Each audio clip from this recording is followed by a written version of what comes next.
I gave people all the stuff they really needed. Social Security checks, utility bills, TV guide. I want a TV guidance counselor. TV guidance counselor.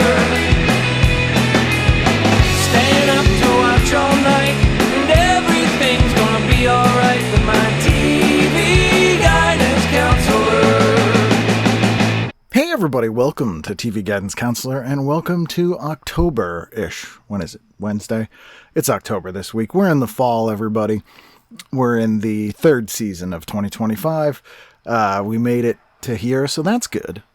It was difficult, but we made it. So anyway, I'm kicking off the fall with one of my favorite episodes of the year, easily top 5. My guest this week is Hart Hanson, and Hart is not only one of the best dudes I've ever met, one of the smartest and most talented. Hart is a longtime TV producer, writer. He is the creator, executive producer of the show Bones, which you probably best know him from, the long-running show. He has worked in Canadian TV for a really long time, but we talk about the subtle nuance of that here. And is been writing novels the last couple of years, great novels. So I highly recommend that you check out his novels. Bones, if you've not heard me talk about before, I think I've watched the whole series a couple times. And thanks to you, the listener, there was a listener sent me a fascinating spreadsheet of the shows and movies I've had the most guests from. Let me pull this up. I'm actually kind of excited for this. This is kind of interesting, but the spoiler is that Bones is the number one show. I've had the most cast members, or I think we're including like writers, producers, people who've worked on the show, or have appeared on the show, and Bones is number one. So counting Hart, that takes us to 17 people who worked on Bones, who I've had on the show. Looking at this spreadsheet now, we got Hart and Dudek, Dave Thomas, Joanna Cassidy, Tom Wilson, Jim Beaver, John Ross Bowie, Anne-Marie Johnson, Molly Hagan, Janet Varney, Christine Larkin, Donovan Scott, Senta Moses, Josie Davis, Courtney Gaines, Stephanie Erb, and Matt Nix. That's who has been on the show. 17 people. The second place, let me see here, I believe Supernatural second place with 9 people, 4 people from Fringe, 4 people from Twin Peaks season 3, oddly 6 people from Buffy, a show that I don't think I've watched 6 episodes, 8 from Adventures of Pete and Pete, there's no surprise there, and 4 from Gilmore Girls. So I bet Mr. Belvedere's on there. I should look that up myself. Or if you, the listener, want to look up how many cast members from Mr. Belvedere I've had on, let me know. I've had at least 3, the main 3 kids from the show, but there's probably been guest stars and stuff. Anyway, number one by a long shot is Bones, and it's a super fun show. I've loved everything Hart has done. I've wanted to have him on the show for a really long time. He's obviously a very busy man, and he finally had some time to sit down and talk to me, and I cannot thank him enough. Awesome dude. Buy the book now. Pause here, go buy a novel, a Hart Hanson novel, and then come back. Hi, you back? Excellent. So please sit back, relax, and enjoy this week's episode of TV Guidance Counselor with my guest, Hart Hanson. TV is my friend, and it has been always there for me in time of need. I'm very excited to have Mr. Hart Hanson. How are you, sir? Hello, Ken. Nice to see you. You have such a beautifully modulated voice. I'm going to have to make my voice more interesting. I don't know. I never tried to. I always thought I had a really annoying voice. Yeah, you're a stand-up comic, so now it's just second nature. That's true. Yeah. I don't even know I'm doing it at this point.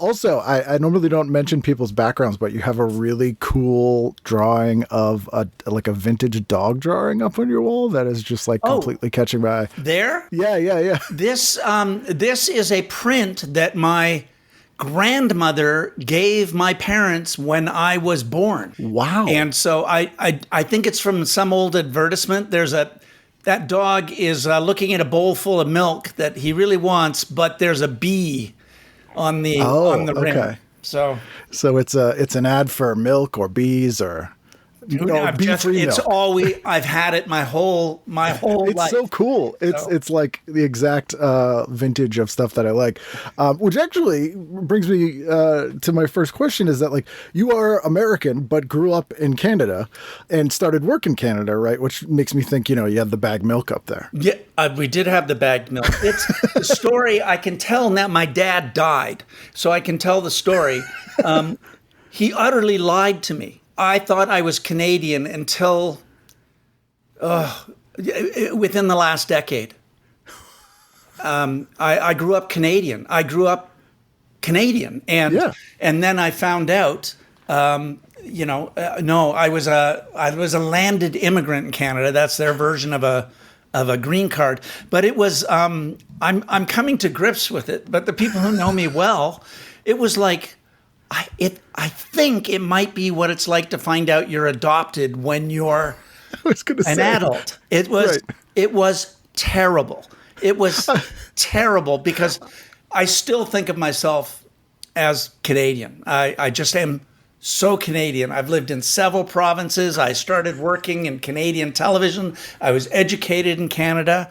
I have, as soon as Trump started his, you're going to be the 51st state, my elbows went up. Yeah. Yeah, that's what you think, eh? But so it was quite a shock to find out that I was American. And I only found out because I decided to apply for American citizenship, and I already They're like, you had can't it. get it twice. What are you doing? Like, I'm picturing you're finding out as a combination of the reveal in To Serve Man, that it's a cookbook, and the scene in Chinatown, where It was a shock. I'm sure I went, what? What? At the federal building on Wilshire in Los Angeles, and just going, what? And it was just a shock. I'm still. It's funny to me now. I had about a year where it was. Don't joke about this. This is very upsetting. Yeah, it's the worst possible time to find out you were American. It really was. Like, there are so many reveals that I imagine people were like, couldn't you have said it's Malignant? You had to say you're American. What really it seems to have been tied to is that my dad especially, but my parents were Catholic, and I think there was some nonsense. I think they wanted to fudge some dates. I didn't have a birth certificate. I had a baptismal certificate. That's how early in my life I went to Canada. As immediately after I was born, I was taken up to Vancouver Island and baptized. And that's where I thought I was from until very recently. 99.9% Canadian. My first job out of university was riding my bicycle across Canada from Newfoundland to British Columbia and writing columns about it for the Toronto Sun.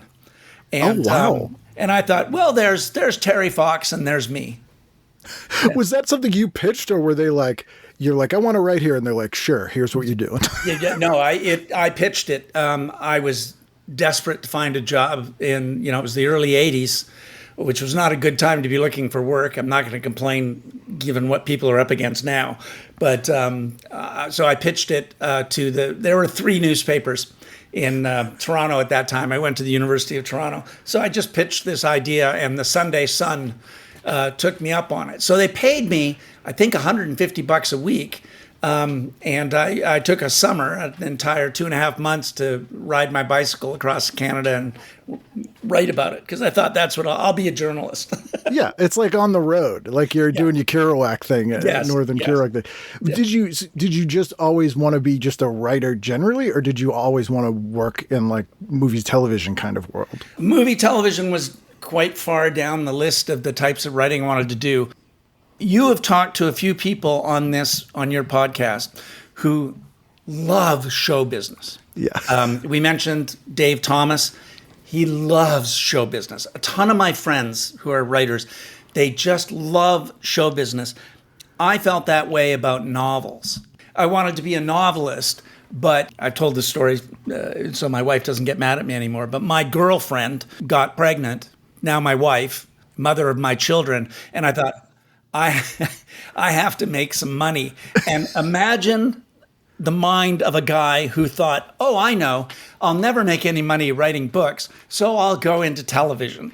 That's my fallback. Much easier to get jobs there. So I went over that way, and it's a ton of fun. Working in TV can be a ton of fun. So I just never, you don't just stick, I thought I'd stick my toe in, write a couple scripts a year, and there's no such thing. You're either in the river or out of the river. Or, Right, you're wet or you're not. Yeah, and so then I was in, and that's that. It's interesting because like the sort of landscape in Canada at that time in the TV and entertainment industry, Vancouver hadn't become this Hollywood West yet. It was probably pretty still rural. I think most stuff was coming out of Toronto. You also had the weird tax shelter stuff that like Cronenberg was able to make a living out of. So you had a lot of weird horror movies getting made there. And then like King of Kensington. The King of Kensington. The only reason I got into TV or was able to get a toe in was that I was going to the University of British Columbia in creative writing, and they had an internship at the local CBC. And I jumped at that chance. I had a fellowship to go to UBC, so I jumped at the chance to do an internship. And to make a long story short, I took that opportunity to get the fax number. This is how old I am, Ken. To get the fax number of the executive producer of a show called The Beachcombers. Yes, which is a Canadian. I don't know what the American equivalent would be. Something that went for 22 years. Yeah, it was like. The best I could describe it, it comes up, everyone I have on the show who grew up in Canada, it's like a quintessential formative show. Yeah. But it's sort of like a gentle Baywatch mixed with like Gentle Ben. Perfect. It was Sunday night entertainment in Canada on the CBC, the Canadian Broadcasting Corporation. That was whatever, they were the only ones showing Canadian shows. So incredibly low budget, incredibly sweet. I remember, I came down to LA and was doing general meetings, and it was Joss Whedon. I was meeting with Joss Whedon about maybe doing Buffy. And he said, wait a minute, I heard about this show in Canada where it's about two beachcombers. One of them has a fast boat and the other one has a slow boat, and they compete. I said, yes, The Tortoise and the Hare. I worked on that show. And he said, and it went for 22 years. I said, yes, it's a very good show. And he was, Canadian, I was thinking, fuck you, Joss Whedon, making fun of... Which your shows have gone 22 years. None of them. We're allowed to make fun of our little show, but you're not. Yeah. If you mention Mr. Dress Up Whedon, I'm knocking you on your ass.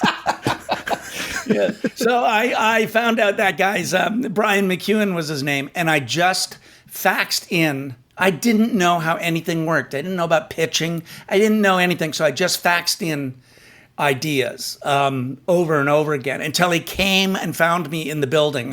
My job as an intern, it's a publicly funded, it's a state-owned TV. Yeah, it's like PBS here, but more like it's based on the BBC. So yes, very much like BBC. So they had to read things that people submitted. The taxpayer was paying for it. I was the guy reading thousands upon thousands of scripts and ideas sent in to respond, basically to say no. Because, of course. And he came and found me in the basement of the CBC building, way down on Robson Street in the bunker, and said, okay, fine. Okay. Kid, look, you can write for the Beachcombers, but you're only writing slow boat stories. So that was my entrance into TV, was the Beachcombers. God bless it. And you start working in a ton of Canadian shows. Some of them have made it down here. The first one I probably took notice of was, I think you wrote 2, maybe 3 Outer Limits episodes. Yes, I wrote for Outer Limits. By that time, that show was run by my pal, Brad Wright, and he went a different way than I did. I went very Canadian because I thought I was Canadian. Of course, yeah. And Brad figured out a way, genius, by the way. He got to stay in Canada and run a series of American TV shows that shot in Canada. Outer Limits was one of them. There was another called Poltergeist. Yep, Poltergeist: The Legacy, which I think you wrote one of those too. I did. I wrote all those, but I was doing more Canadian things. I made every single professional decision I ever made is slightly wrong. It seems to have worked out. Thank you. Fortune. Be fortunate is my mantra. But I did those. The other show that people knew when I came down here to find out about working was The Road to Avonlea, which is another super sweet Disney show, but that was a Canadian show that showed first, I think it was CBC. I could be wrong.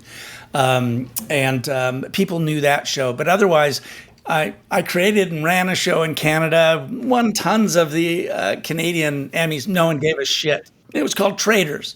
It was set on Canada's Wall Street, on Bay Street, and it was about an investment bank.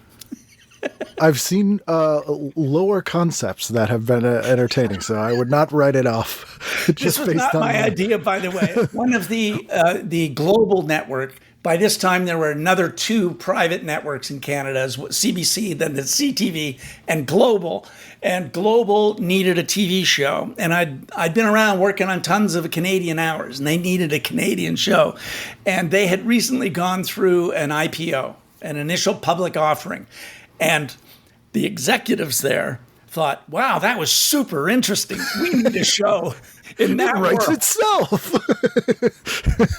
And it was a race. It was a horse race for who could write a pilot. And my pilot won that horse race of how do you make this show interesting? So, of course, it was very soap opera, sex in the boardroom and insider trading. And it's like an SNL sketch. It was an industry well ahead of its time.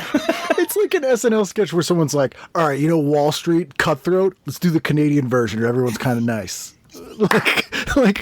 There's no hostile takeovers. There's like a passive aggressive takeover. We were trying to write this show within the Canadian law, and the Canadian finances are more tightly regulated than American finances. You have to have minimum Canadian content. There's percentages for So trying to find stories where our guys could push the envelope and stuff. Oh my God, it was very tough. Very tough. But that's a trial by fire. You're learning how to break stories, given very little to work with. Yes. Go to the characters. And was Road to Avonlea that was in like the Anna Green Gables averse, right? Yes, it was. That's exactly. Kevin Sullivan did all the Anne of Green Gables, that world, and Road to Avonlea was one of them. It was Anne of Green Gables set in Ontario. Because that was huge here among like girls my age. That show was like the American Girl doll of television. Like they all loved it, watched it over and over again. I had a girlfriend in high school. I remember watching it with her, and I'm like, "Hey, it's Bruce McCullough." She's like, "Who?" The star of The Road to Avonlea was an 11-year-old girl named Sarah Polley, who has since gone on to do many, many other things. But I met her when she was 11. Did she do Ramona before that or after that? Oh my God, Ken! I wrote down on my things like reasons I'm intimidated to be on this. And it was, so much. I don't mean to. How do you remember things? I mean, because yes, Ramona. She was Ramona, and then she was in Baron Munchausen. Yes, as well. Amazing little actress. So good in that. Blew me away when I saw Baron Munchausen. She is always a very self-possessed creature, even as a little girl, and good, just really watchable. Had a unique quality as a kid actor, where they had this intelligence, old soul thing, but didn't speak like a 50-year-old writer. You know what I mean? She wasn't precocious outwardly, but inwardly she had an active inner life that somehow showed in her gigantic eyes. Yes. It was amazing. And then there was another really good, oh my God, Geraldine. Oh, no, I've forgotten the name. There was a really great actress in it who played her aunt. It's gone from my head. Yeah, we've worked on quite a lot of stuff. Right? She was kind of the Canadian Colleen Dewhurst. Oh, Colleen Dewhurst. Yeah, yeah. Yeah. Amazing. And years later, when I came down here and worked on a show called Judging Amy, I met and worked with Tyne Daly, and I kind of went, oh, I get this. Yeah. I get this. And then, of course, Tyne Daly is one of the great. She's, as far as I'm concerned, underrated. Despite all her accolades, she's an amazing actor. If you want your writing to sound and look good, just give it to Tyne Daly. Yeah, I met Nix on ages ago, and it's funny because Matt, I think we were talking about showrunners, and we were talking about like all the Joss Whedon stuff, and he's like, now my guys are like Hart Hanson. That's like my guys. And I'm like, all right, this completely tracks. We got the Tyne Daly thing here. He's like, yeah, that's who we give this to. Yeah. Makes perfect sense. Matt Nix is another. He's just a great showrunner. He has great ideas. He knows what he does. He's just terrific. There's another guy who wasn't interested in show business, even though he grew up in it. Yeah, like with his I think his aunt was like a fixer for Hollywood scandals. Yeah, he knew stuff in a way. We all think we know stuff and we don't. I remember having coffee with him, and he said to me, "Hey, where are all these Hollywood parties? Why aren't I going to any Hollywood parties?"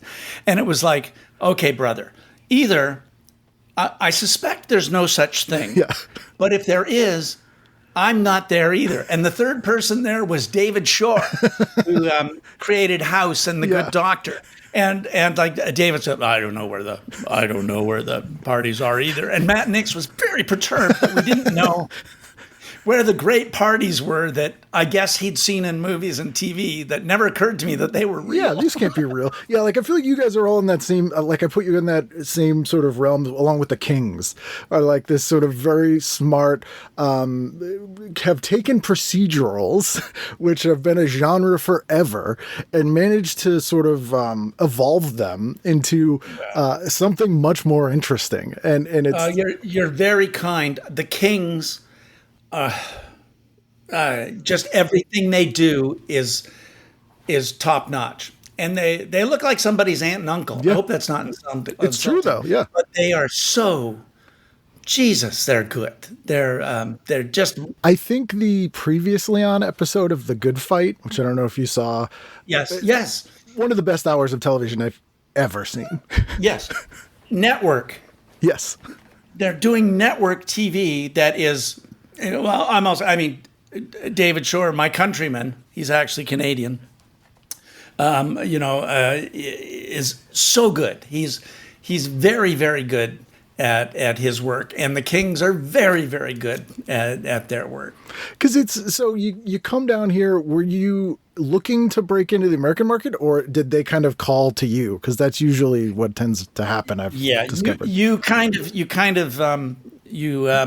put your finger on it earlier. What happened was I had this show, Traders, that won a bunch of awards, and I think it was the third or fourth year. I can't remember.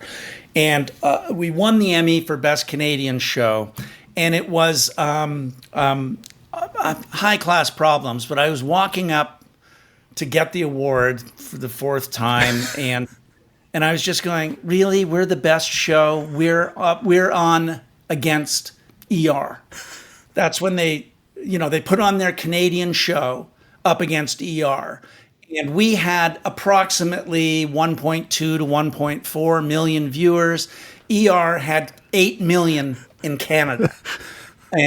So I was just kind of disgruntled at, and I said to the guy who ran the production company, Seton McLean, his name was at Atlantis Productions, who did Traders. I said, I want to do something that gets 8 million viewers. And he said, well, then you're going to have to move to the States. And that stuck in my head. But what happened was an agent at ICM was up in Canada, and he wanted to have lunch with me. And the fast version of the story is he wanted me to be a figurehead producer on an American show sit in the corner office, collect my money, and not bother anyone. But be the Canadian executive producer so they could access the content, funds. yeah. And this sounded like hell to me. Yeah. It sounded like hell. And I said, well, I have no interest in doing that, but I wouldn't mind coming down to LA to see, I thought, come down for a year or two and just experience Hollywood, which I'd never done. So he said, oh no, you're too old. You're too old. And I thought, oh my God, You're I'm like a 30. wonder kid in Canada. I was 38 and I was a child genius in Canada. I was too old in the States. But he said, sure, come on down, stay at my house, and I'll get you general meetings.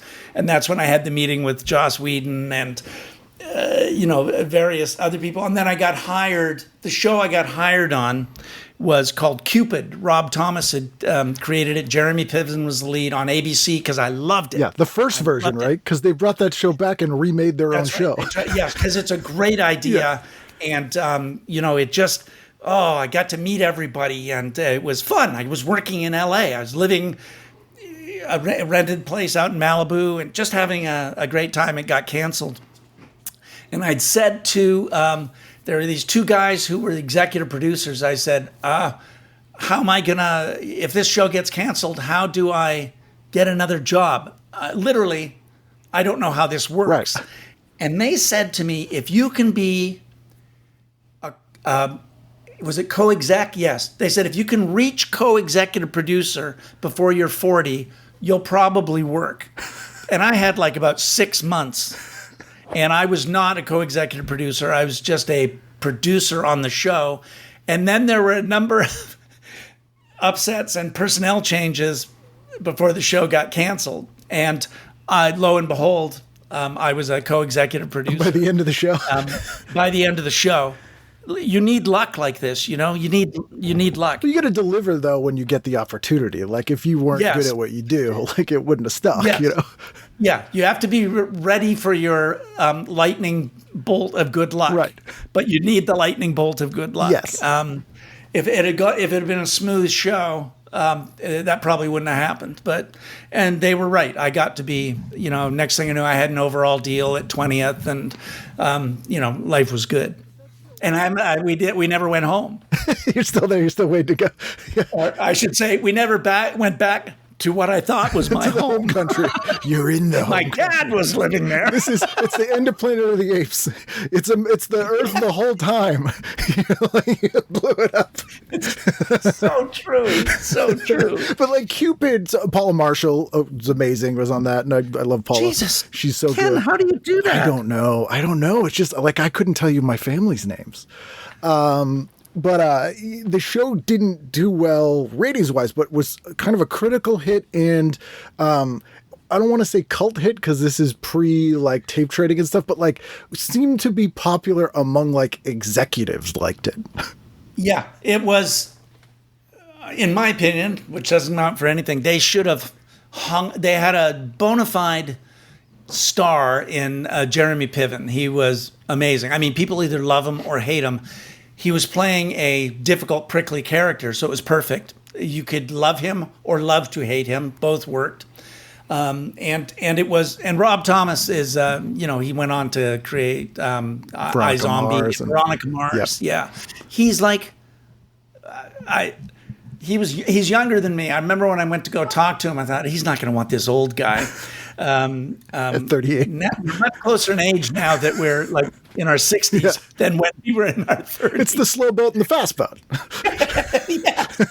am the slow boat. They should have. I think they should have stuck with him to the point where they literally. It's the only time I can think of this happening, and there's probably some other precedent for it that someone will read in where the show, they were like, we shouldn't have canceled that. We're not going to uncancel it. It was like 5 years later. We're going to like remake the show. Yeah, we'll redo it. We'll redo so weird. You don't get a second chance. It was, also things were, even though it was 1998, things were in flux. Then it was the rise of cable and stuff. And I don't think people knew what was going to happen to ratings. Yeah, they still don't. Now they really don't. But I mean, Bones was always low rated. It kept the same ratings, and yet it just went up through the we hung on to our audience. Everyone else. Yes. It's like, oh, we look really good. Yeah.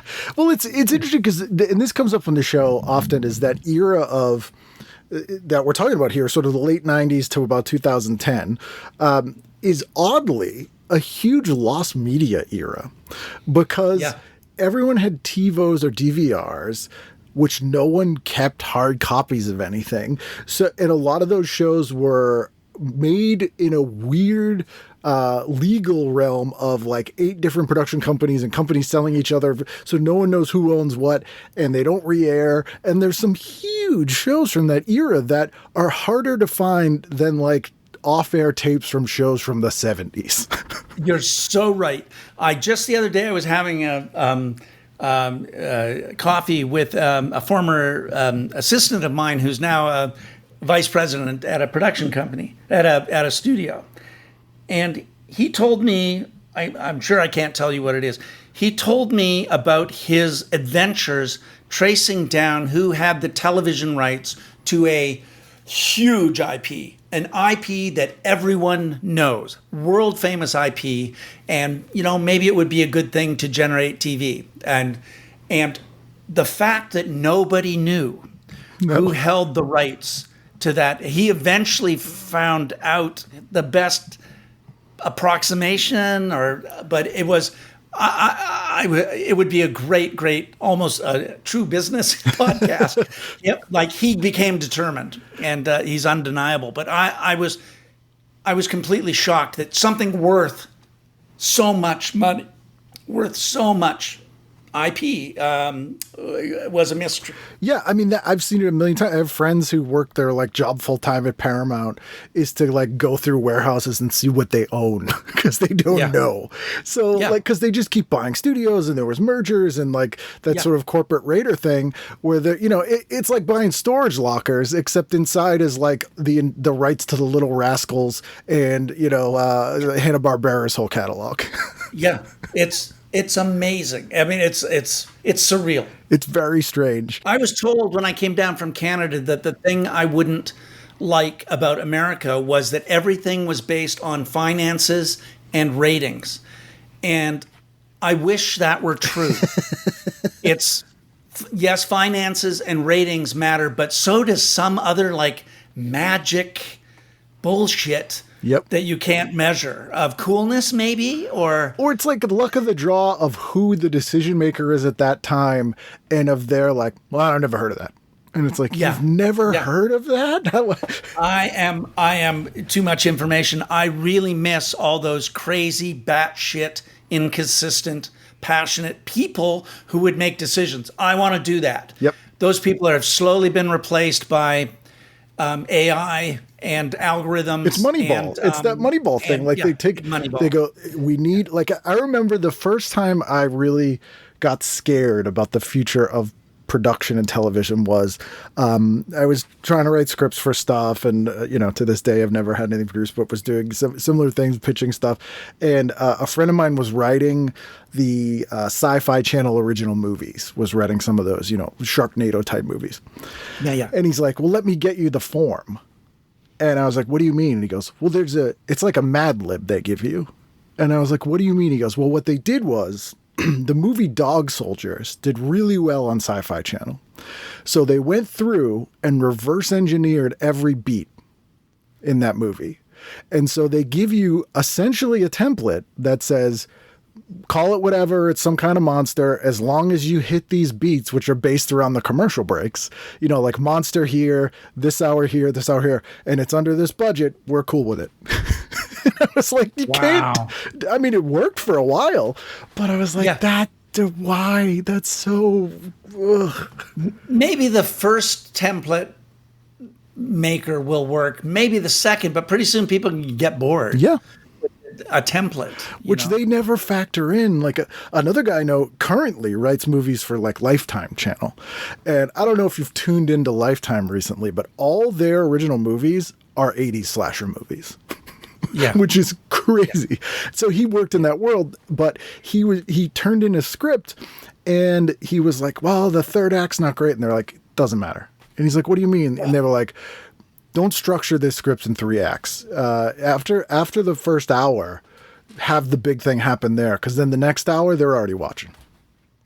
And he was like, that's not how a story is. They're like, that's how we structure stories. Not how it's interesting. I still don't know if it's true, but 5 or 6 years ago, I was talking to an executive at a streamer, and a show had won Emmys, as it should. Wonderful show. And this executive told me, you know what? No one watches the middle 4 of this series of shows. They watch the beginning and they watch the end. And we call it a hammock show, where viewership is like this, and they don't care.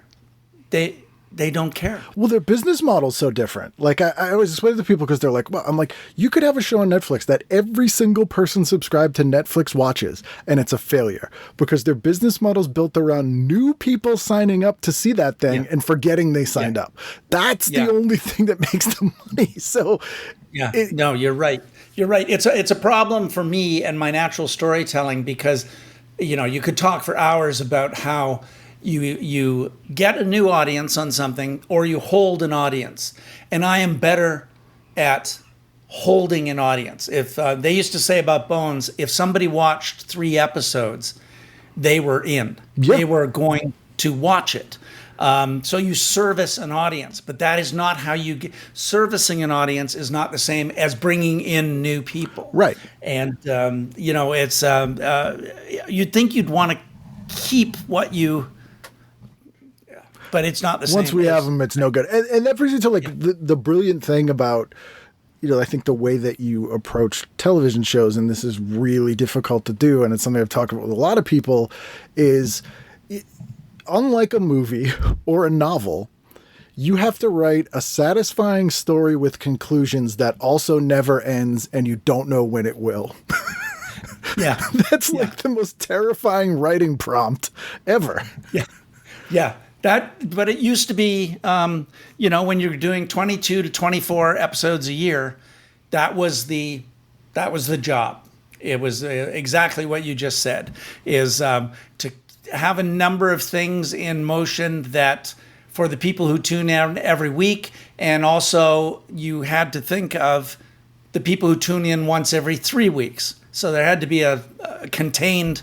You just couldn't go completely serialized, and you couldn't remain completely unserialized. There had to be some reason why they'd come back within 2 or 3 weeks, or you were dead. Right. And you can watch those numbers go up and down. And but even a show like X-Files, which I think was the show that a network figured out that's what they wanted, because they were like, but previous to that, there were virtually no non-soap operas that were serialized. I mean, you had a few, at least in the U.S. And so they figured out we can have this serialization, these lore stories, and then the monster of the week. And it's, as lauded as X-Files is, when I go back, it's very clunky. Like the mixture of those things is very clunky. So it's cracked by the time you're working on, like, you got it. Yeah, I'm immense. I hardly ever criticize a show, because I know how hard it is to make something that people will watch. And the thing that X-Files had to contend with, and I'm gonna say you're a better historian than I am, but was one of the first to contend with, is that they had to promise an ongoing story, and then the fucker just kept going. Yeah. And it was like, oh my God, we need something that's going to go longer than this. So we have to add in another set of aliens. And we don't really have that ongoing story. We're kind of like, that was the first, like, oh, they're making this up as they go along. Yeah. Well, Lost ran into the same things. Really good at setting the hook, but then paying off all the hooks you set. It's very, very. It really is. Very like Fringe is one of my favorite shows. That I thought was a perfect show. It's so good. And wasn't that a great show? Amazing. And for the very reasons that we just talked about, like, part of it was they learned the lesson on Lost. So they're like, we have a plan, and then the network was like, guys, get to the plan. And they're like, well, we have stuff that wasn't going to happen until season 5. They're like, do it now or you're canceled. So they fast forwarded, but when I talked to David Fury, who ran season 4, who I love him. He was like, I was like, the greatest thing was season 4. Every episode paralleled an episode in season 1, and it was this perfect. He's like, that wasn't planned. He's like, I had to go through and basically find that. God bless if you have that ability to find a way to make it look like you meant to go there all the time. That is a superpower. I don't know. There's a show called The Boys on Amazon. Oh yes, Eric Kripke. They are. I just they set out to do something and are doing it as well as I've ever seen it done. That they achieve their goals, and I'm full of admiration for The Boys. Well, I mean, I imagine Kripke kind of learned his lesson where, like, with Supernatural, he's like, I got a 5-season arc. And he finished it, and then he was like, you can't still have the show. And they're like, the show's really great. We're still having it. He's like, all right, I'm done. Like, I got nothing. Yeah. And he left, so he's kind of figured out this is what you got to do. What kind of integrity is that? right. But that's so hard. Like, it's so rare to do that. And I imagine you, as a fan of these things and as someone who does that, when you watch a show like that, does that make you want to do more stuff? You're like, oh, wow, like this. It's like if I see a stand-up who I actually think is good, which almost never happens these days, but with someone whose brain doesn't work anything like mine, and I'm like, I don't know how you're coming up with this stuff. Like, and it makes me makes me want to come up with stuff. Yeah, it's funny. The things that make me that galvanize me have not been things like Bones. And maybe it's just like I did that for a really, really, really, really, really long time. A procedural murder show. But, I've seen a couple of Norwegian shows that are just people living their lives. And they hew fairly closely to what real life is like. I can't think of American shows that go that close to real life.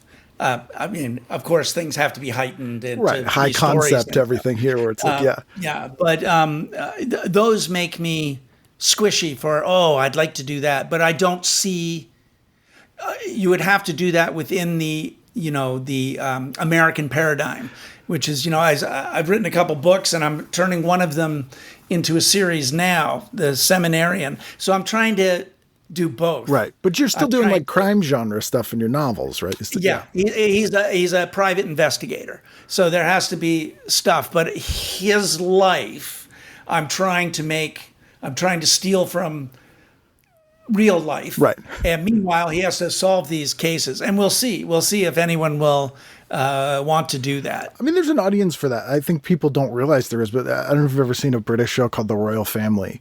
Which that as like for comedy, like, and I've talked about it on the show before, and I had Henry Normal on who co-created that show, but it's like, that show is literally real time, a family sitting around watching TV for a half hour every week.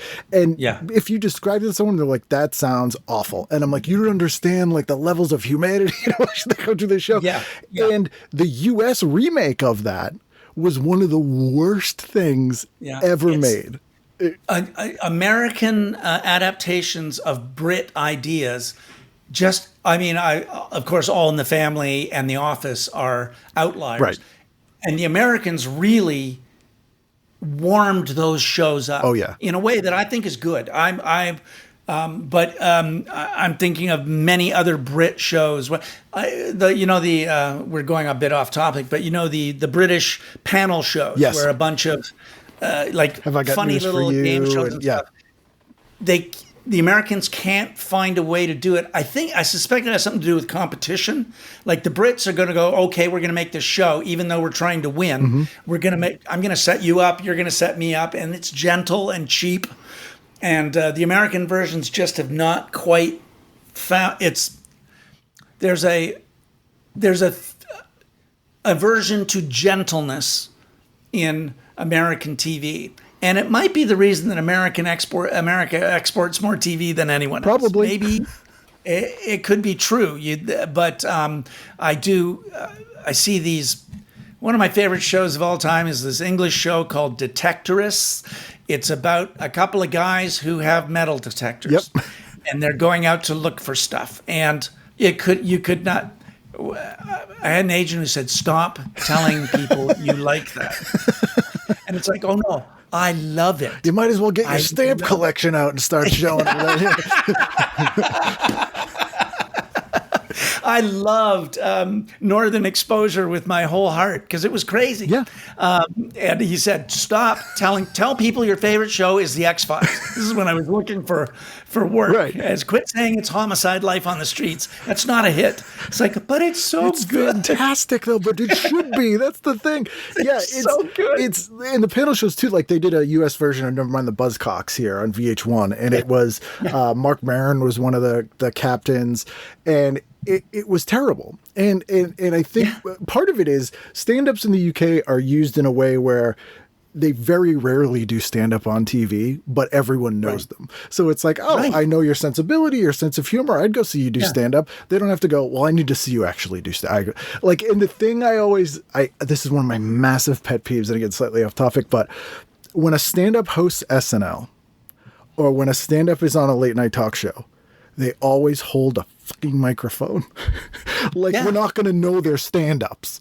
If I'm Michael Keaton and I'm hosting SNL, I don't need a microphone. But if I'm a stand-up, I'm out there with a mic. If you're Dave Chappelle, you have to have your mic and a cigarette. Otherwise, we don't know if you're like, well, but that's crazy. And it's that mentality of like, well, we only want to see them do this. Like, they can't just be and they don't have that there. Yeah, I'm going to watch all of. There's another English show called Taskmaster. Yes, everyone loves it. Huge hit. I love it so much. It is such comfort to watch these people be hilarious. The Americans tried, even with the guy who invented the show as the co-host, Alex. I've forgotten his name because I'm old. Yeah. And I forget who they had the main host be, but I don't know. It was more a reality competition. They focus on the competition, which doesn't matter. That's right. The competition doesn't. It doesn't matter if you win. It doesn't just matter. be hilarious. Yes. Just be hilarious. And so someone's going to figure out that difference between. I guess it's that sense of, and I'm Canadian, or I thought I was. So I'm right in between the American and English sensibilities. It's a funny place to live. But I mean, then there was the other question I was going to ask was, even so on Bones, which I think they came to you with, right? Like that wasn't, they had the rights to do this show and they kind of came to you. So it's not like it was your, passion project or something, but that's correct. I was on an overall deal, which is one of the greatest things in the planet for a writer. And, it's a long story, but I bailed on a project that looked pretty good that I was creating. I said, I'm out for reasons with who I was working with and stuff. Can only imagine. So now I owed them. They're paying me. So, and it was getting to the end of the season, back when we had seasons of development and stuff. So they said, we want you to meet with Barry Josephson. He has the rights to a story about a forensic anthropologist. And I had no interest in doing a procedural. And but I Googled Barry Josephson and went, I want to meet him. Because for a Canadian coming down here, Barry's like those producers, those Hollywood producers you hear about. It's like, whoa, this is crazy. And he's extremely charismatic and convincing. So I met him and he showed me a documentary on a forensic anthropologist. He says, we have the rights to this. And the person, Kathy Reichs, was the subject of the documentary. She's written a couple books. We can get the rights to the books as well. And I said, look, I'll do this, but it has to be my way. And I told Dana Walden was running the studio at that time. I says, look, I'll do this. You all know me. It's not going to be CSI. And everybody told me, and Jen Salke was there, everybody told me, don't you worry, we want the way you're going to do it. Because I was out of things like Joan of Arcadia and Judging Amy, these squishier shows. And so I said it's going to be a little bit funny and a lot to do with characters. And I'm not much interested in the procedural part. Oh, Hart, we want. They just lied to me and said we'll do it your way. And then we did. And then as soon as it got picked up, Gail Berman picked it up and then left. So I had no rabbi. She was running Fox, and then the next guy, I think it was Peter Liguri, was going, we want CSI. And I just said, I'm not doing that. And I was getting yelled at all the time and everything. And then we got to about episode 5, and we had a good audience. And then people were, a couple of critics said, I've changed my mind about Bones. They were middling about it, and then they were super nice. And we got picked up for a back 9, and eventually they stopped with the constant pressure to turn it into a straight procedural a la CSI. Right. Fox wanted CSI, and I just said to them, I wasn't playing any games. I understand that's what you want. I get it, but I'm not going to give it to you good. Right. You're not what I do. Yeah. It's not what I do. If you have to make a change, I understand. And people told Dana, oh, he's bluffing, just make him do it. And she said, no, he quit a David Kelly show. And he says he's going to quit. He's going to quit. Yeah. And then it just went for a million years. But again, I was lucky. I was fortunate that I got to keep doing it. Well, I mean, yes and no. I mean, it stood out in a sea of reality television as like a quality show that has real human beings making it with stories. But it also, you managed to sort of learn the lesson of Moonlighting in that it's a procedural in the way that Moonlighting was a detective show, but Moonlighting made the mistake of the leads were crazy people and they let them be absolutely insane, and it totally ruined the show. And they did some really interesting bobbing and weaving to work around it, but it just wasn't going to sustain itself. So you managed to do a similar thing. Those were cokier times. Oh, they certainly were. Yes. but yes, I loved Moonlighting. I loved, as I said, Northern Exposure, and the shows I grew up watching with my dad, because it was a time when families watched TV together, had this tone of they made you laugh every once in a while. Rockford Files is the epitome of that. They was him talking to his dad was heartwarming and funny, and Angel was heartwarming and funny. It wasn't all terror and torture and serious that TV has gone toward, but there were tons of those. Remember them, Simon and Simon and Jake and the Fat Man, and they all were funny. But they had stakes too. Like there was true danger. Like even I think of this in the sort of prism of action movies, or like my favorite comedy of all time is Real Genius, the '85 movie with Val Kilmer, and it's hilariously funny. There's amazing characters, but the plot is a pretty heavy Cold War spy plot, and it has real stakes, but manages to be funny at the same time, movies like Lethal Weapon and that kind of stuff. And that's a genre that sort of had been lost. Like it's either very serious or completely stupid silly. Yes, that's right. Extremely broad or extremely dramatic. And I grew up ingesting a lighter-hearted, dramedy type of stuff that I loved. I just loved. And in fact, I've since, in my time in Canada, I worked on some very, very, very serious shows. I didn't run them. I didn't create them. I was a gun for hire. So I'd write these bleak Canadian shows, The Prairie, The Far North in Winter, Suicide and Alcoholism and everything. And but my first drafts were always like, I can't show this to anyone because you can't be funny about this, and you can't. And I would, I learned, I had it posted on my monitor. It said, serious, no laughs. So once I was even a little bit freed, is maybe why I did those sweet, again, too sweet for me, but sweet shows like The Road to Avonlea or Beachcombers. Or even Joan of Arcadia and Judging Joan Amy. of Arcadia. Joan of Arcadia, I really enjoyed every second of. That was created by Barbara Hall, who created Madam Secretary and Judging Amy. She's fantastic, and she's one of those people who kind of liked when I wrote funny stuff because she herself is extremely funny. But it's tied directly to the dark stuff. Like, that's to your point of like how people act in real life. Like, nobody has this grim, gritty, complete, like they would not survive 2 days. Like, those are the people who are funny. That's why we have gallows humor. Like, that's it, that it naturally arises from like the more grim a situation. The people who survive and thrive in those situations are making jokes.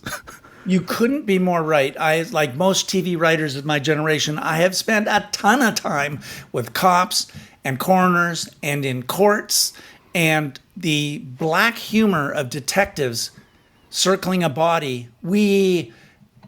People say, oh, you shouldn't joke so much over the bodies. And I'd say this is not a patch on what they actually do. And Judging Amy, another sweet family show, was set in the juvenile courts. We couldn't go near the real horror stories of what goes on in the juvenile justice system. And the social workers I met both in Canada and down here are just, I have many stories of social work. I had a friend who was a social worker in Edmonton, Alberta, northern city in Western rural, Province. right? Yeah. It's where they did season 3 of SCTV and no one else was there. Yeah. Yes, there's a statue to them there because a little levity came to the town. Her job was to get juvenile prostitutes off the street, and I mean a tough, very depressing. Yeah. And it was during the time of AIDS, and I said to her once, "How many successes have you had?" And she said, well, what do you mean by success? And I said, well, someone who was a prostitute now has a job. And she said, 0. I said, okay, here's the question I should have asked is, what is your definition of success? And she said, well, there was a native boy, 17 years old, who was hustling, hooking for a living, and he had AIDS. And he was going to die, and I persuaded his parents to come and see him one last time in the hospital. That was a good day. Yeah. And I just went, oh, and this is the nicest woman in the world. I'm just going, she is so much tougher than Brutal. Yeah. Right. Yeah. It's great. Like, and, I think of, for years, cops would always say the most accurate cop show ever is Barney Miller, where it's guys doing paperwork and making jokes. And I'm like, yeah, that's more often than people doing having shootouts and that kind of thing. So it makes I spent a lot of time with cops and dead bodies of various and watching them. And once they relax and realize you're not going to rat them out, they just do everything they can to make each other laugh. Yeah. And it's how they keep from swallowing their guns. Oh, yeah, totally.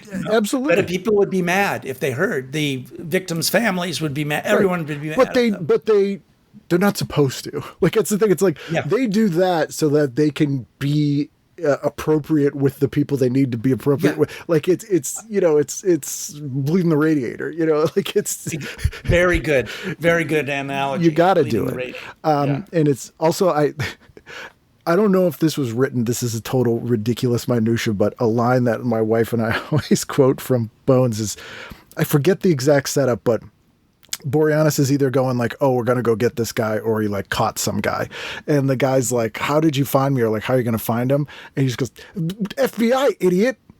And it's like, which is such not a kind of line you hear on a show like that. But I'm like, but that feels like a line that guy would say, and it's perfect. That was a constant thing. They'd say, we want to see more steps in the story. And I would say, no, you don't. It's not exciting. You're going to watch someone go through the yellow pages at one point, or look at their computer Hart, or another, like to or see go through old long warrants. shots of microfiche. Can you do that for us? FBI. Yeah. It's like, FBI idiot. Like it's so fun. I'm like, that's, to me, that like sums up the show of like that answer, you know, like, duh, it's the FBI, you idiot, which is great. And then you get to work with all the, like, there were so many great guest stars on that show. We were talking about Dave Thomas earlier, who I imagine you were a fan of before you knew him. I was when I was working on a show called North of 60 in Alberta, which was about a native town north of the Arctic Circle. Every lunch hour, and it was the bleak show I was telling you about, very bleak. We would watch SCTV at lunch. The fast version of how I met Dave in person was, so I knew who he was, and I thought his Richard Harris. Yes. I died laughing. So I died laughing every time. And our sons were on the same little league team. So the two of us would sit there, two Canadian dads, watching them play baseball. We didn't care about baseball, hockey guys, maybe lacrosse, curling, baseball. It's like, oh my God, this game is going on for 3 hours. And we really hit it off. So we had a lot of laughs. And he had a little film production company at that point. And when the season was over, Dave, he's such a good guy. He said, okay, look, I know how this works. Now we never see each other again. What we got to do is make a standing date. I don't care if it's once a month. I don't care if it's once a week. We got to meet for coffee. So we met at the Starbucks in Malibu at Cross Creek every Saturday or Sunday morning for years. That sounds amazing. Yes. All credit to Dave. And it was amazing, by the way, because it'd be amazing who would come up and talk to Dave. You know, like the guitar player from Bad Company, of course, or something, who Dave didn't know who was. And I'd go, oh my God. You don't know this guy? It's just a bunch of people, and Rob Reiner and Betty, all these people, all the guys from Kids in the Hall. And then I was several years into Bones. I thought, Jesus, you know what? I wonder if Dave would want to punch up scripts. Would he want to come and work in the writer's room at Bones? It would be awesome for me. And, he had collapsed his company and was looking for what he was going to do next. And it's a good gig. It was a fun place. Yeah. It was a good place. It wasn't toxic. Well, Dave said, yeah, sure. He came in, and to make a long story short, he wasn't going to punch up scripts, man. He was going to write he became one of the best procedural writers. Yep. And you go, of course he did. He's a storyteller. He's funny. He loves researching shit. He gets structure. And weapons. Like structure. Like bang, bang, bang. And he was like a good influence on the whole room. This old Canadian comedy writer with a cane. And so we've just known each other now for 20 years. And then he parlayed that when he was done with Bones. He went and worked, I think it was The Blacklist. Yep. And he can do anything in show business. Anything in show business. He told you his Michael Nesmith story, I assume, right? Have you ever heard that when he was making The Experts? Yes. Did he?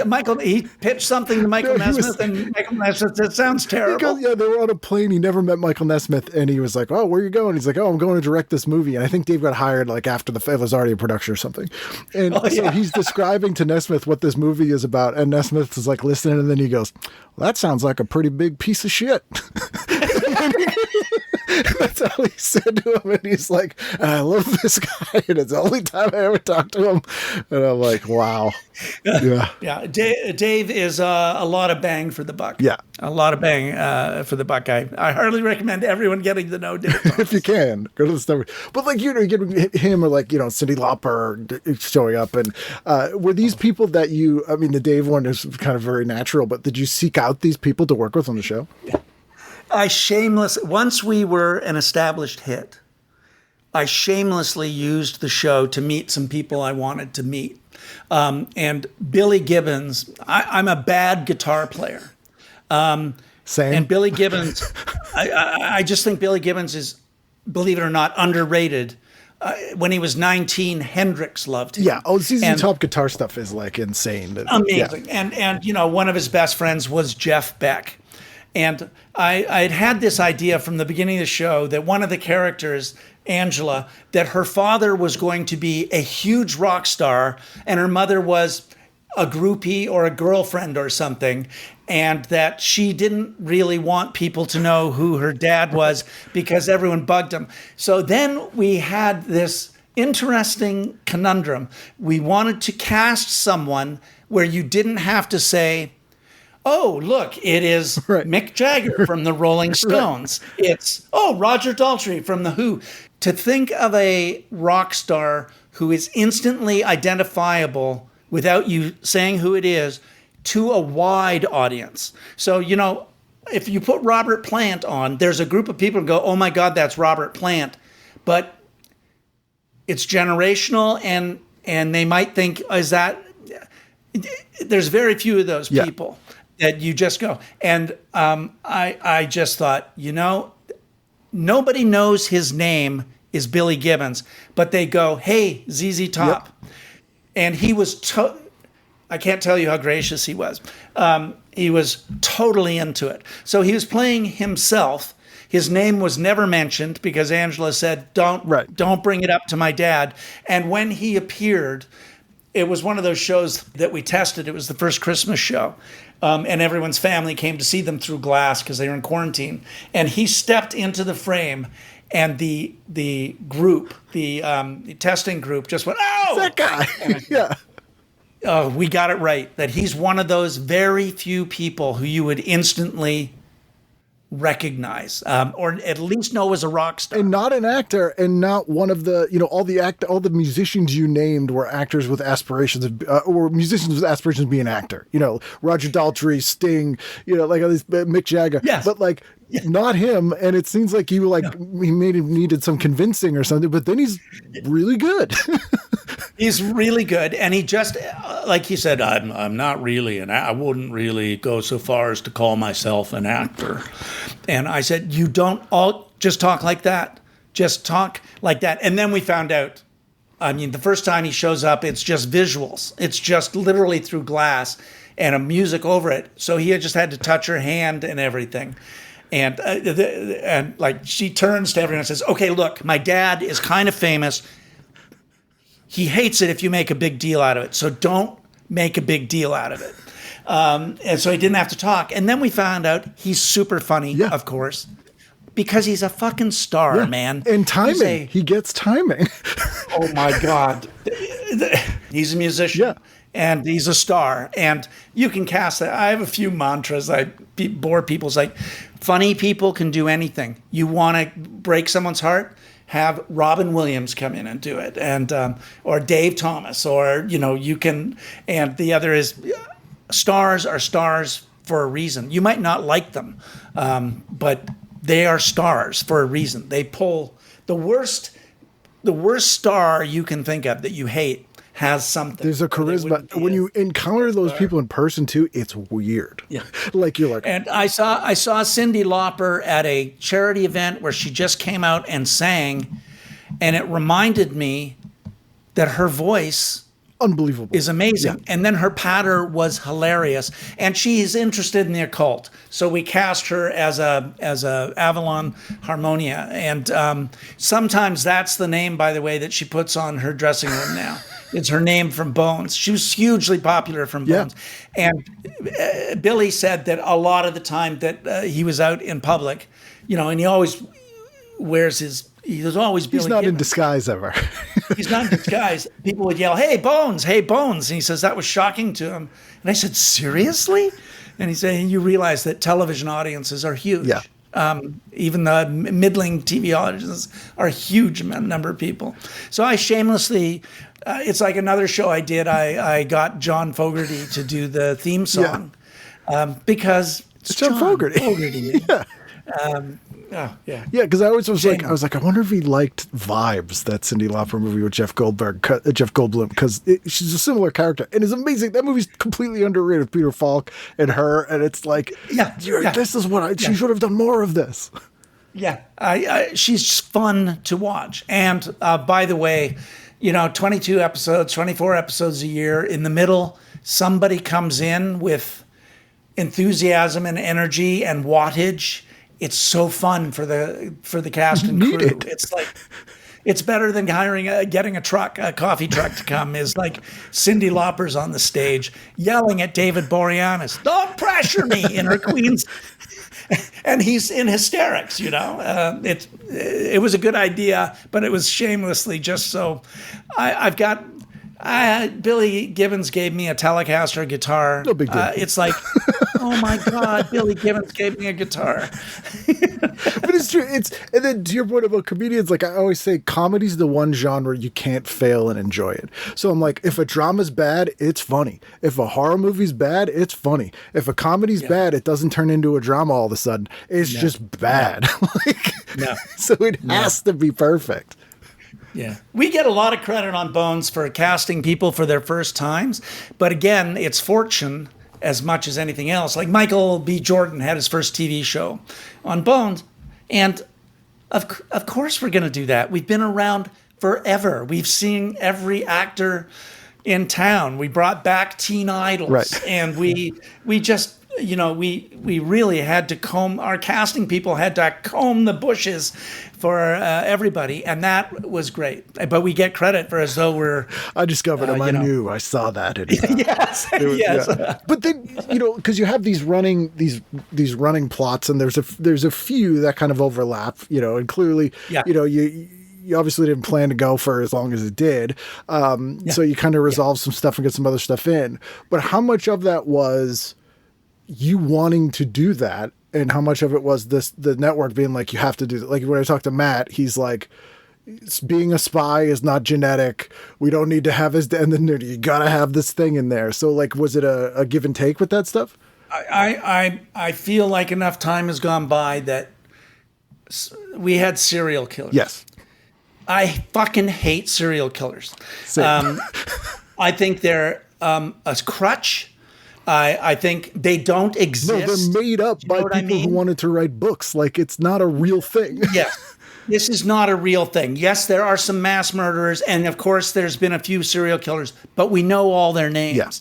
And this idea that there's a whole seething underbelly of serial killers out there, their motives are never interesting. They're fucked up sexually or something. Their motives are never, So we had serial killers to some success, and many, I hate them all. I hate not the actors. Yeah.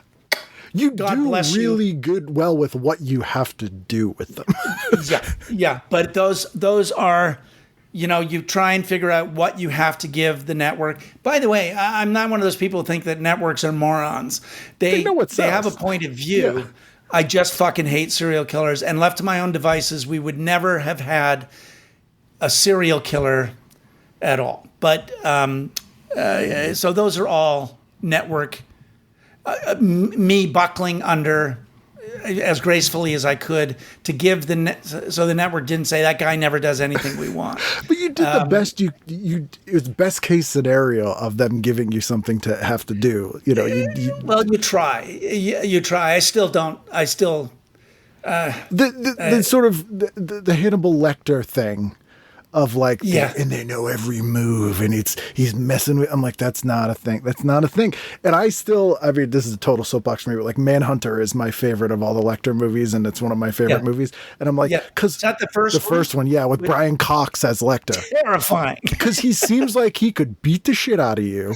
He's really cruel and seems just like a psycho, but brilliant. Instead of Anthony Hopkins being like, oh, it's a dance, and I'm like, no, Brian Cox could beat the crap out of you right now, and it's like that's terrifying. It's the only one that works for me when I say that. People are like, oh, what Anthony? I'm like, no, he's not a Shakespearean actor who likes to eat people. Like it's not a thing. I just very few serial killers catch my fancy. Their motive, as I say, their motives are uninteresting. It's gross. They're awful. Those are the ones that exist. especially the pedophilia ones. I made a kid cry once. I used to get hired to do a lot of horror conventions and do like Q&As. And one of the things that really bothers me at horror conventions is when people have like a Richard Ramirez shirt on or something. And I'm like, there's a difference between Godzilla and a rapist. Like, these are not fun things. And this kid had a Night Stalker shirt on, and it was really bad. I was in like Indianapolis, and I was like, "You wearing a grandma rapist shirt?" And this kid was like, "What?" And I'm like, "Yeah, that's pretty disgusting." And that guy's a real piece of shit. And the kid was like, "Whoa." And I'm like, "Yeah, you should turn that inside out." I made him turn his shirt inside out for that. He did it too. I was like, it probably did him a favor, walking around like that. But I was just I took such umbrage. I'm like, there's kids who want to, watch a Godzilla movie, or even like a Child's Play, and you're wearing Charlie Manson shirts. But as I say, every actor came in to play a serial killer. God bless them. They found whatever things they needed to find. Andrew Leeds. Oh yeah, they're great in the role. It's just like it's a tough thing to do interestingly. And the biggest serial killer thing that we had was Gormagon. Yes. And it got. There's no excuses in TV, by the way. There's no crying. There's no excuses. When you fail, you fail. But at the pace you're going, and in that one there was also the first writer's strike, so we couldn't. It had to be compressed, and I can't watch. Again, they're changing the rules as you're mid-story and the rules change. Like, that's so hard to bob and weave with and do anything remotely good. Like, I always tell people it's incredible that anything good ever gets made, because it's despite of everything. There's like a barrier every single thing along the way. Yeah. It's truly why I hate some shows. I hate them. And I hate some shows that I've been told that I should like by both audience numbers and critics. I just go, what the fuck are you talking about? This show is terrible. But I won't talk about them. I won't talk about them because those people are trying hard. They got something done. They made a thing. Yeah, they made a thing, and that is a miracle. Yeah. That is a miracle. Are there any, is there any things you've worked on that you're particularly proud of that you think not enough people have seen? Oh, I have I'm not sure it's the same thing. I have my grave disappointments in life.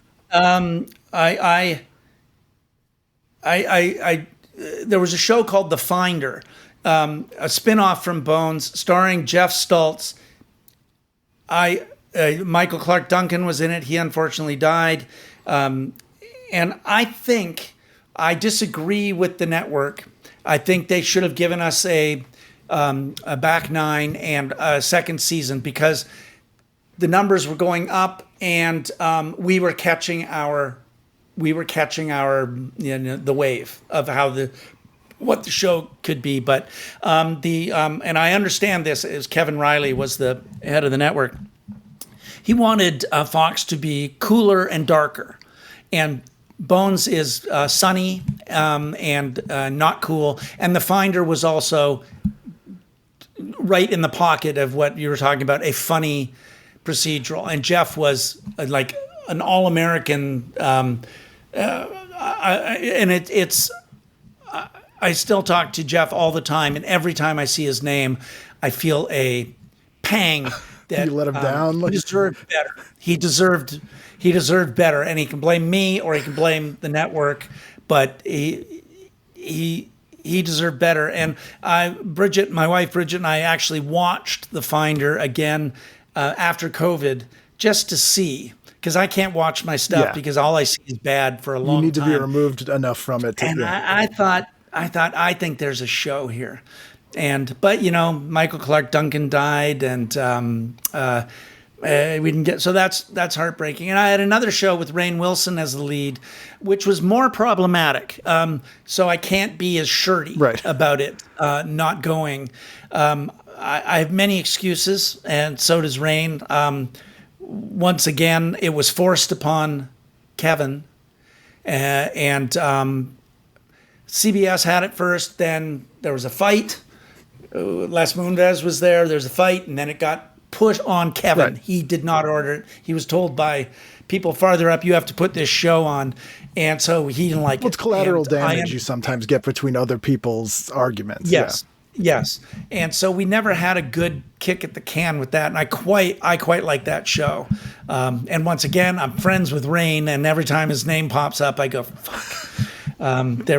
So I have those things. I wish they had, but I think you were asking, is there anything I really, really like that I've done? Yeah. That like, maybe you're like, oh, this, hey, you know me from this, but have you checked this out? This is something I, should have gotten more eyes on it. You know what? I think I feel like you're describing my books. Yeah. A lot of people don't know necessarily that you read these novels, right?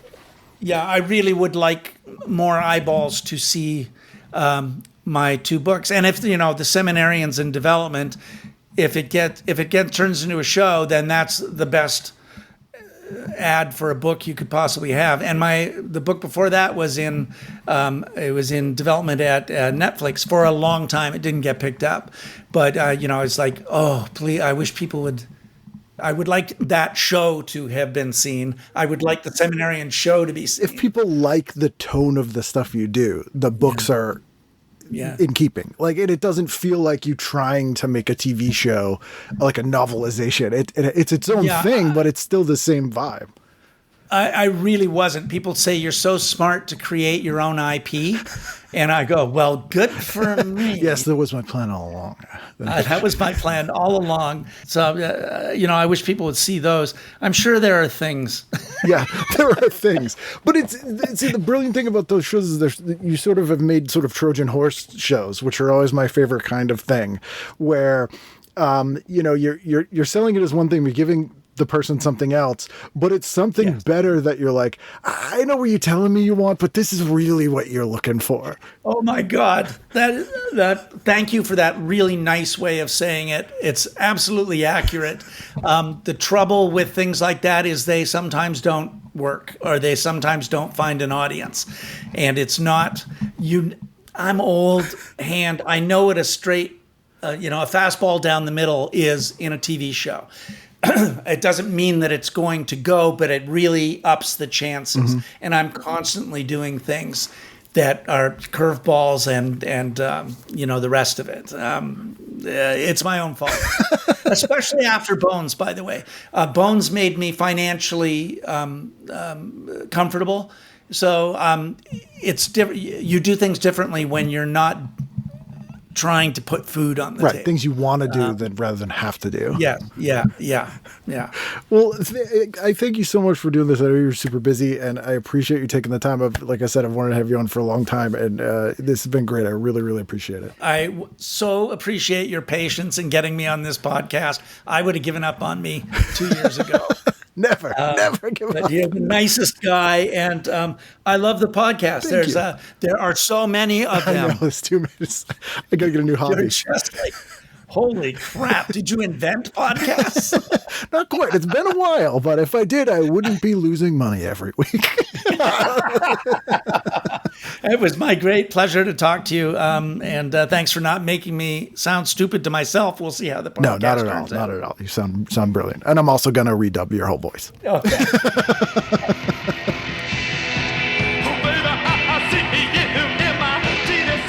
There you go. That's Hart. As I mentioned, awesome dude, super funny, very smart, makes quality content, be it novels, be it television series, and I love the guy. He's great. And the creator of the show with the most TV guidance counselor guests. So there you go. If you would like to send me a spreadsheet of statistics of the show, you can do so at ken@icanread.com or tvguidancecounselor@gmail.com, or be a patron. I'm going to post that Excel sheet on our Patreon, and you can all look at it and argue and add insights or whatever you like to do on there. And most weeks you get a PDF of the TV guide we looked at that week. This week we didn't look at a specific TV guide, but you have access to the PDF vaults of the TV guide archives if you give $5 or more a month. It's been an incredibly rough year for everybody, me included, financially as well. I'll get into it in the December year in review, where I might be extra desperate as the year comes to a close. But you don't need to hear about that now. We're in fall. It's not quite winter yet. We've made it through more than half the year at this point, and I think we'll continue to make it through. So please be here next week, because I will be, and I hope you are too, for a brand new edition of TV Guidance Counselor. I wrote down on my things, like, reasons I'm intimidated to be on this, and it was, you know so much.